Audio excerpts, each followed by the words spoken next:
Hello guys, तो स्वागत है आप सभी का PS एक्सप्लेन चैनल में। 45806 and Sameer Alam, thank you 40 rupees super chat. तो चलिए स्टार्ट करते हैं। लास्ट एपिसोड में हमने देखा था टोनी शॉर्टपुट का गोला फेंकने के लिए आ गया होता है। टोनी सोच रहा होता है मैं इस गोले को अपनी आधी स्टैंग के साथ ही फेंकूंगा।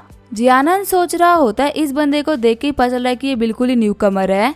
ऊपर से शॉर्टपुट के अंदर बहुत सारी स्टैंड की जरूरत पड़ती है। ये बंदा पक्का से ये गेम तो हारेगा। लेकिन तभी जियानन के पास से टोनी की बॉल गुजरती है, जिसकी फोर्स की वजह से जियानन की चड्डी को छोड़ के बाकी सारे कपड़े फट गए होते हैं। आगे हमें कंपटीशन के अगले दिन का सीन दिखाया जाता है। अनाउंसर बोल रहा होता है आज हमारे कंपटीशन को स्टार्ट हुए दूसरा दिन हो चुका है और आज का पहला इवेंट होने वाला है 400 मीटर रेस। और हमें हमारे रेस के चैंपियन भी मिल चुके हैं। ये है मिस्टर स्टार्क, जिन्होंने हुसैन बोल्ट के 400 मीटर के रिकॉर्ड को भी तोड़ दिया। अब यहाँ पे अगला इवेंट होने वाला है जैवलिन थ्रो, जिसमें बहुत ही लंबा फेंकना होता है। तभी टोनी जैसे ही जैवलिन फेंकता है वो डायरेक्ट जाके ऑडियंस के बीच में गिरता है। अनाउंसर बोल रहा होता है हमारे जैवलिन थ्रो इवेंट के भी चैंपियन है टोनी स्टार्क। इन्होंने यहाँ पे इतना लंबा जैवलिन फेंका जितना कि 4 एथलीट मिला के भी नहीं फेंक सकते। तभी टोनी के पास में जूली आते हुए बोल रही होती है टोनी तुमने तो कमाल ही कर दिया। कल के भी जो 5 इवेंट्स हुए थे उनको सिर्फ तूने जीता ही नहीं था बल्कि तूने उसके अंदर रिकॉर्ड बनाए थे। और आज भी जो 2 इवेंट्स हुए उसके अंदर तुम लगातार रिकॉर्ड बनाए जा रहे हो। आखिर तुम्हारे पास में ये सब करने का स्टेमिना कहाँ से रहा है? टोनी बोल रहा होता है जूली आखिर नेक्स्ट इवेंट कौन सा है? जूली बता रही होती है अगला इवेंट होने वाला है 100 मीटर हडल रेस। पानी पीते हुए टोनी सोच रहा होता है हडल रेस ये कुछ खास मुश्किल तो नहीं होने वाला। मैंने टीवी के ऊपर एक बार देखा था, हमें बस इसके अंदर ऑब्स्टिकल्स के ऊपर कूदना पड़ता है। टोनी को देखते हुए जूली सोच रही होती है मैं जितनी बार भी टोनी को देखती हूँ ये मुझे और भी परफेक्ट लगने लगता है। आखिर एक मैन इतना परफेक्ट कैसे हो सकता है जो कि हर काम में इतना अच्छा हो? और जितना टोनी अच्छा है उतना ये हम्बल भी है। टोनी की जगह अगर कोई और होता ना तो वो प्रिंसिपल के मुंह मना कर देता कि मैं नहीं आने वाला। लेकिन फिर भी टोनी यहाँ पे आके उनकी बात की वैल्यू रख रहा है।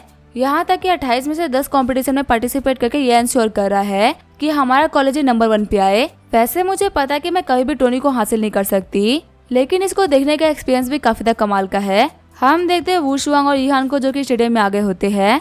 वुशुआंग बोल रही होती है ईहान देखो टोनी ग्राउंड के अंदर भी काफी ज्यादा हाई प्रोफाइल है। ये तो बस एक डिस्ट्रिक्ट लेवल स्पोर्ट कंपटीशन है, लेकिन उसके यूनिवर्सिटी वालों ने उसको अलाउ कर रखा कि वो अपने लिए पर्सनल असिस्टेंट को रख सकता है। और देखो वो लड़की टोनी को कैसे देख रही है, पक्का से वो टोनी के अंदर काफी इंटरेस्टेड होगी। ईहान बोल रही होती है जैसे टोनी की पर्सनैलिटी और जितना टोनी के पास में पैसा है उसका यहाँ पे एक असिस्टेंट रखना तो बहुत ही नॉर्मल सी बात है। अगर ये किसी और फैमिली का यंग मास्टर होता ना तो देखते कि इसके आसपास में कितनी लड़कियां होती। मैं तो बस यहाँ पे ये देख के शॉक्ड हूँ कि इतना अच्छा कैसे कर पा रहा है। वुशुआंग बोल रही होती है इसको स्पोर्ट्स में इतना अच्छा करते हुए देख के मुझे कोई भी शौक नहीं लगा। मुझे पता है कि ये बंदा बहुत ही कमाल का, ये कुछ भी कर सकता है। लास्ट टाइम जब ये संघाई हमारी यूनिवर्सिटी में आया था तब इसने मेरे 5 बॉडीगार्ड को एक साथ ही हरा दिया था और इसने उन लोगों को ऐसे हराया जैसे कि वो कोई नॉर्मल से बच्चे हो। शॉक्ड होते हुए ईहान बोल रही होती है आखिर तुम क्या बोल रही हो, कैसे तुम्हारी फैमिली के 5 बॉडीगार्ड्स को हरा दिया? मैंने तुम्हारी फैमिली के बॉडीगार्ड्स के बारे में बहुत कुछ सुन रखा है। वुशुआंग बोल रही होती है हाँ तुमने सुना होगा कि हमारी फैमिली के जो बॉडीगार्ड्स होते हैं उनकी स्किल्स बहुत ही कमाल की होती है। और ऐसा भी कह सकते हैं कि जो वर्ल्ड के टॉप क्लास बॉडीगार्ड्स होते हैं उनको हमारी फैमिली हायर करती है। ईहान सोच रही होती है किन फैमिली संघाई के अंदर अपने बॉडीगार्ड को ज्यादा पे करती है। ये अपने एक बॉडीगार्ड को $1 मिलियन पर ईयर देते हैं। और मैंने तो सुना है कि इनके बॉडीगार्ड इतने कैपेबल होते हैं कि वो 10 बंदों को एक साथ ही हरा दे। और वैसे 5 बॉडीगार्ड को टोनी ने अकेले हरा दिया। आखिर इस बंदे की रियलिटी क्या है और कोई बंदा इतना स्ट्रॉन्ग कैसे हो सकता है? हम देखते हैं ईहान का अफेक्शन 10 पॉइंट से बढ़ गया होता है और उसका करंट अफेक्शन होता है 20 पॉइंट्स। शर्माते हुए ईहान बोल रही होते ये कमीना फाइट तो बहुत अच्छा करता ही है, लेकिन ये साथ में बहुत ही रूथलेस भी है। ये फाइट करने से पहले कभी भी जेंडर नहीं देखता और मारते वक्त बिल्कुल भी होल्ड बैक नहीं करता। वुशुआंग को याद आ रहा होता है कैसे टोनी ने उसके पीछे थप्पड़ लगाई थी। वुशुआंग बोल रही होती है वो फीलिंग मुझे आज भी याद है, उतने एक्साइटेड तो मुझे आता कभी फील हुआ ही नहीं। हम देखते हैं वुशुआंग का अफेक्शन भी 5 पॉइंट से बढ़ गया होता है और उसका करंट अफेक्शन होता है 90 पॉइंट्स। टोनी सोच रहा होता है अभी थोड़ी देर पहले ईहान का अफेक्शन 10 पॉइंट से बढ़ा था और अभी वुशुआंग का अफेक्शन ही 5 पॉइंट से बढ़ गया। लगता है ये शंघाई से यहाँ पे आए हैं मैच देखने के लिए। चलो मुझे इन लोगों को हाई बोलना चाहिए। ये बोलते हुए टोनी उन लोगों को हाई बोल देता है। वुशुआंग शर्माते हुए सोच रही होती है इसने हम लोग को नोटिस कर लिया। मुझे लगा था कि ये हम लोग को नोटिस नहीं कर पाएगा क्योंकि हम लोग भीड़ में बैठे हुए हैं। वहीं ईहान सोच रही होती है वुशुआंग को देख के लग रहा है कि ये टोनी को काफी ज्यादा पसंद करती है, लेकिन अभी ये चीज एडमिट नहीं करना चाह रही। वहीं पीछे वाली रो में हम देखते हैं जियान, चेनी और एक बंदा बैठा होता है चैनियो बोल रहा होता है, टैंग मुझे ही लगा था कि तुम्हारी छोटी सिटी के अंदर इतनी कमाल की ब्यूटीज होंगी। सच में हमारे सामने वाली रो में जो ब्यूटीज बैठी हुई है वो तो बहुत ही कमाल की है। तभी टैंग हाओजी बोल रहा होता है, वैसे मैं इन दोनों लड़कियों को जानता तो नहीं हूँ, हो सकता है किसी अमीर फैमिली से बिलोंग करती हो, पर एक बात तो पक्का ही हमारी सिटी के किसी भी बड़ी फैमिली से बिलोंग नहीं करते।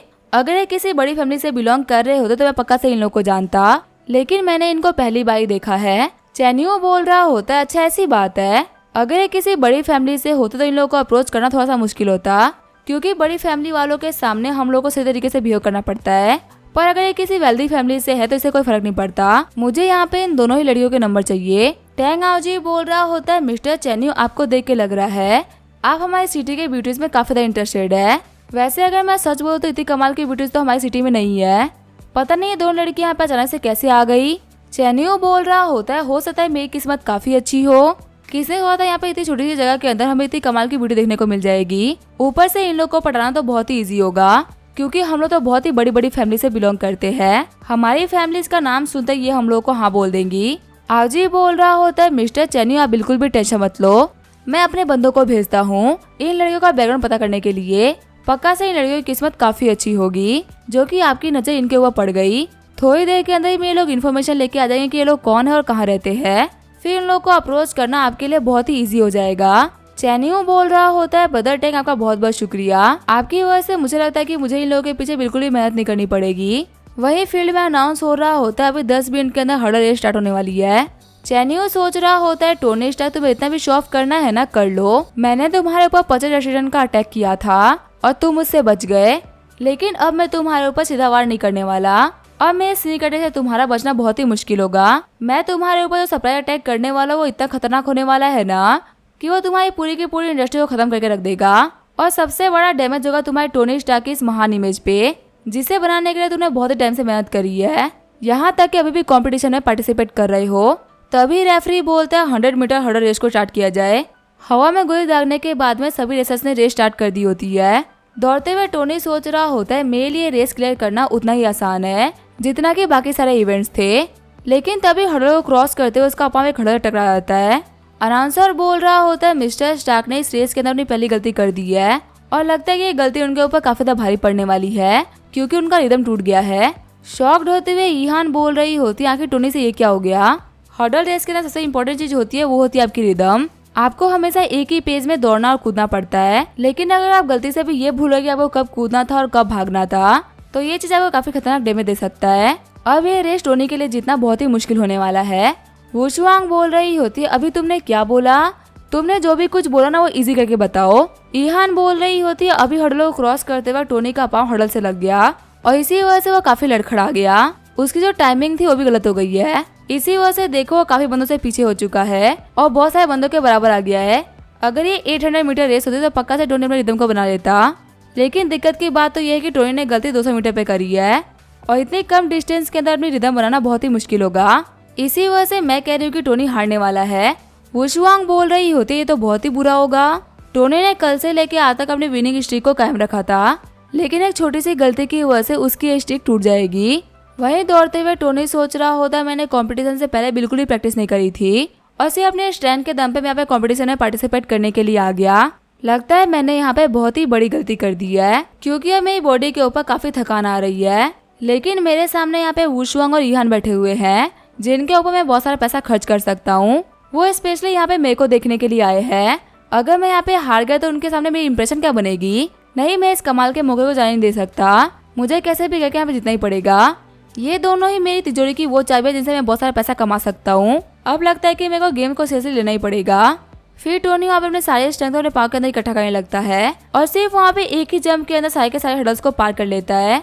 अनाउंसर बोल रहा होता है, स्टार्टिंग में देख के लग रहा था कि टोनी स्टार्क हार जाएंगे, लेकिन 11.77 सेकंड के अंदर इन्होंने इस कंपटीशन को भी खत्म करा और ये जीत गए। सच में टोनी स्टार्क ऐसा नाम है जो ही कभी भी नहीं हार सकता। हम देखते ऑडियंस में खड़े बंदे बोल रहे होते, टोनी स्टार्क तुम हमारे हुडन यूनिवर्सिटी का प्राउड हो, तुम्हारे रहते हुए हमें पता है कि हमें कोई भी नहीं हरा सकता। वही खुशी से कूदते हुए वुशुआंग बोल रही होती है, फाइनली टोनी जीत गया। ईहान जब तूने बोला था ना कि टोनी स्टार्क ने यहाँ पे बहुत ही बड़ी गलती कर दी है और वो यहाँ पे हारने वाला है, तब मैं तो काफी ज्यादा घबरा गई थी, लेकिन टोनी तो टोनी है। वो गलती करने के बावजूद भी उभर के सामने आया और फाइनली वो यहाँ पे टॉप पे आ ही गया। तभी चिढ़ते हुए ईहान बोल रही होते तुम कब से यहाँ पे टोनी की तारीफ किए जा रही हो, अब तुम प्लीज टोनी के बारे में बात करना बंद करो। उसने यहाँ पे सिर्फ और सिर्फ डिस्ट्रिक्ट लेवल कंपटीशन जीता है, उसने यहाँ पे कोई ओलंपिक नहीं जीता। वैसे एक सेकंड रुको, तुम्हारी खुशी को देख के लग रहा है कि तुम्हारा टोनी स्टार्क के ऊपर बहुत ही खतरनाक वाला क्रश है। शर्माते हुए वू शुआंग बोल रही होती है कि टोनी स्टार्क के ऊपर क्रश, आखिर तुम कैसी फालतू बातें किए जा रही हो। तुम्हें पता ना मैं संघाई के अंदर कितनी फेमस हूँ और मैं किसी भी मैन को अपनी बराबरी का नहीं मानती, तो आखिर मैं टोनी स्टार्क को कैसे पसंद कर सकती हूँ। मैं तो यहाँ पे इसी वजह से खुश हो रही हूँ क्योंकि इसने बहुत ही कमाल कंपटीशन दिखाया है। ईहान बोल रही होती है मैं तुम्हें कोई फोर्स नहीं कर रही, तुम यहाँ पे शांत हो सकती हो और भले ही तुम कितना ही एक्ट क्यों ना कर लो, हो तो तुम एक लड़की ही ना। एक परफेक्ट मैन के लिए फीलिंग्स होना बहुत ही नॉर्मल सी बात है, पर अगर तुम्हें इस बात को एक्सेप्ट नहीं करना तो ये तुम्हारे ऊपर है। पर मेरे को ये बात पता चल चुकी है कि टोनी तुम्हें काफी ज्यादा पसंद है। वो शुआंग बोल रही होती है ईहान आखिर तुम कैसी फालतू बातें किए जा रही हो, आज से पहले तुमने कभी भी ऐसी फालतू बातें नहीं करी। मैं तुम्हें क्लियरली बोल रही हूँ कि मेरे अंदर टोनी के लिए कोई फीलिंग्स नहीं है। मैं यहाँ पे थोड़ी सी एक्साइटेड हो गई थी, वो भी सिर्फ कंपटीशन को लेके, और मेरे मन में कुछ भी नहीं है। हम देखते हैं वू शुआंग की अफेक्शन 2 पॉइंट से बढ़ गई होती है और उसकी करंट अफेक्शन होती है 92 पॉइंट्स। वहीं ईहान की अफेक्शन 5 पॉइंट से बढ़ गई होती है और उसकी करंट अफेक्शन होती है 25 पॉइंट्स। तभी टोनी के पास में जूली आते हुए बोल रही होती है टोनी तुमने तो कमाल ही कर दिया, 10 में से 9 इवेंट खत्म हो चुके हैं, अब यहाँ पे सिर्फ और सिर्फ एक ही इवेंट बाकी है जो कि है 1500 मीटर रेस। इवेंट को लेके आके तुम्हें कैसा फील हो रहा है। पसीना पोंछते हुए टोनी बोल रहा होता है मैं तो यहाँ पे वार्म अप कर रहा था और मेरे को पता नहीं चला कि वार्म अप करते करते कब लास्ट इवेंट आ गया। चलो ये तो काफी अच्छी बात है, इवेंट खत्म होने के बाद मैं घर पे जाकर थोड़ी देर रेस्ट कर पाऊंगा। जूली बोल रही होती है टोनी क्या तुम्हें वो बंदा याद है जियानन, जो कि तुम्हारे पास में आके बहुत सारी फालतू बातें किए जा रहा था। पिछले 2-3 इवेंट्स के अंदर उसने पार्टिसिपेट नहीं करा, लेकिन यहाँ पे लास्ट रेस के अंदर वो भी पार्टिसिपेट करने वाला है और उसने मीडिया के सामने बोला कि वो तुम्हें बहुत ही गंदा हराने वाला है। अभी जो पूरा का पूरा स्टेडियम है वो इसी बारे में बात कर रहा है कि आखिर तुम्हें जियानन कैसे हराएगा।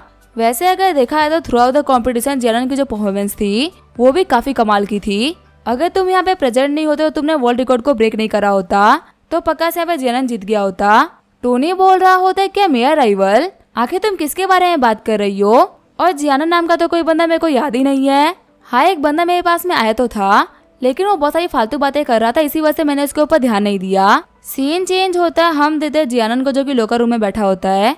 जियानन सोच रहा होता है अभी तक के सारे इवेंट के अंदर मेरी काफी ज्यादा बेइज्जती हो गई है, अपनी रेपुटेशन को वापस हासिल करने का ये मेरे पास में काफी अच्छा मौका है।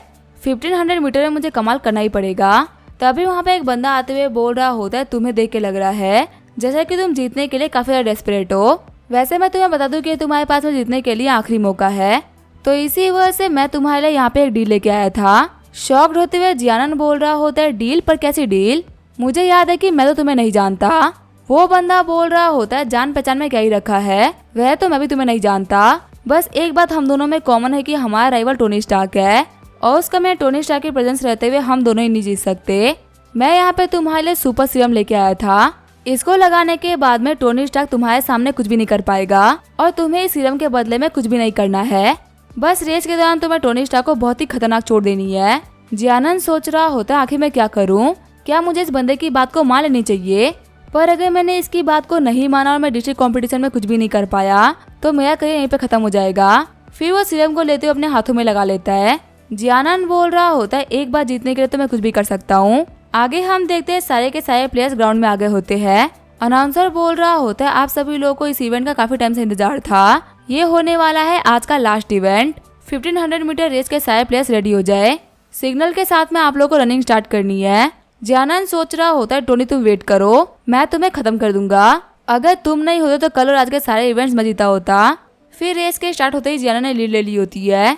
पीछे मुड़ते हुए जियानन बोल रहा होता है अब की बार मैं तो नहीं हारने वाला, लेकिन तभी साइड से टोनी उसके आगे निकल गया होता है। शॉक्ड होते हुए जियानन सोच रहा होता है आखिर कैसे पॉसिबल हो सकता है, क्या जो सीरम है वो काम नहीं कर रहा, या फिर ऐसा है कि ये बंदा कोई रॉकेट फ्यूल पी के दौड़ रहा हो, जो कि ये बंदा इतना फास्ट हो चुका है।